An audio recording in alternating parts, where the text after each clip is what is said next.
Who wants to win the Premier League? But do you? Do you want to win the Premier League? Anyone here? Any takers? Is it just Leicester City that just want to win the Premier League? The irony, the sheer irony of this is great for me. Okay, so everyone, I'm sure by this point, seen my rant on Arsenal. I may get in a little rantish. I don't know if I'll be able to top that because it was I haven't seen Wenger's reaction yet. As bear with me, this is an overall recap of what's went on in the Premier League. I'm bringing it to you guys as quick as I possibly can. So the main story: Arsenal lose, Spurs lose, Manchester United win, Manchester City get demolished by Liverpool. And what does this leave the Premier League sitting at the moment? What is the standings in the Premier League? Let me just tell you. So Leicester, after a draw, still 3 points clear. Spurs, 3 points clear of Arsenal. Arsenal throwing it away. They throw it away. I don't even need to reiterate my point. Arsene Wenger, again, for Swansea's goal. Running to the fourth official. What happened? What's going on with my team? What? No, mate. It's you. Run to yourself and point the finger at yourself. I stated this. Was I the only one that could have seen this for years?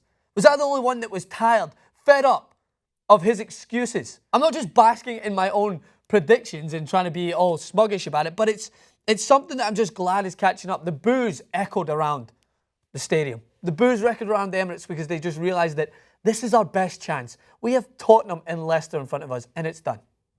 Unless something miraculous happens, I'll be the first to admit it.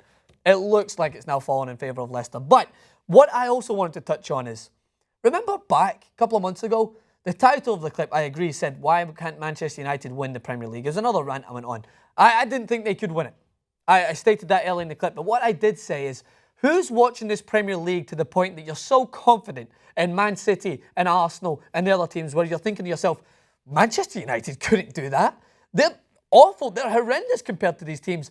They're now level on points with Man City. They're 4 points behind Arsenal.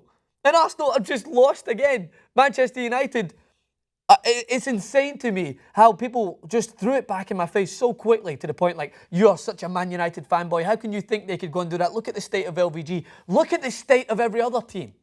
Minus Leicester and Tottenham. Yes, Tottenham lost as well. Credit to West Ham. Great result for them. Still pushing for that spot. I'm not putting them out of the top 5, top 4 running because they're still there or thereabouts. But Tottenham are inexperienced in this situation.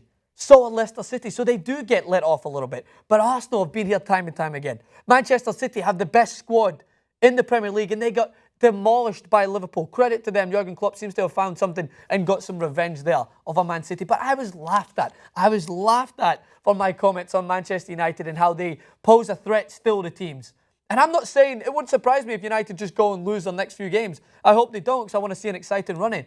But it was the fact that people were so disregarding Manchester United so easily, as if every other team was quality, as if they were all the best team, that it was impossible to catch them. 4 points between Man United and Arsenal now. 4 points. It's hilarious. All right, so to give you some context, Arsenal losing 2-1 to Swansea. There's nothing more dangerous than a team that's fighting for their lives in the Premier League. Every team knows that by now. You see West Brom stepping up their game just in case they wanted to step out from that situation, forcing a tie between Leicester. Leicester struggling against Norwich because Norwich did not underestimate Leicester. Arsenal underestimate Swansea, a team that is clawing for any point that they can try and get their hands on, that are trying to stay in this Premier League. And now they move to a little bit of a safer zone, just ahead of Sunderland by 6 points. Now the bottom of the table is looking definitely a little bit dull for Aston Villa, who are my prediction definitely to go down. Newcastle and Norwich are in there basically on goal differences. Sunderland are tied on points. So the bottom half of the table is as exciting as the top half run-in, but I can't help but focus my majority of this clip around that. I mean, we all know that Man City and Arsenal know, and all these top teams have their flaws, but people really need to realise how bipolar this Premier League is. And you're not safe if you just suddenly throw your predictions in there saying that Manchester United are diabolical and my Arsenal and my Manchester City are so far ahead of everyone. They're equally as bad. They're so inconsistent. Man City still haven't put back-to-back wins since October. Arsenal have just thrown away 6 points that should have been in the bag. And Manchester United are relying on the youngsters of their team to drag out results for them, picking up form in the latter stages. And it's enjoyable. It's so fun for me to watch. I really can't get past it other than thinking that this is what makes the Premier League so good. This is why I get heated. I was asked the other day, I think it was my girlfriend and a couple of my friends, why are you so heated about Arsenal? I don't hate Arsenal. I just really enjoy the fact that everyone thinks they know what's going to happen in this Premier League. And everyone in the mainstream will kind of deflect away from Arsene Wenger because he's been in the league for that long. Well, it doesn't matter anymore. This league is so unpredictable, and you can see what happens against Spurs, up against a tough team like West Ham, and they fall short. Leicester, basically a lot of Leicester fans were doubting whether or not the result against West Brom was as bad as everyone thought it was, when it wasn't. It was still a point. They're still doing better than other teams in a similar situation. They're still acting more experienced than the team that have been there, like Arsenal, there time and time again.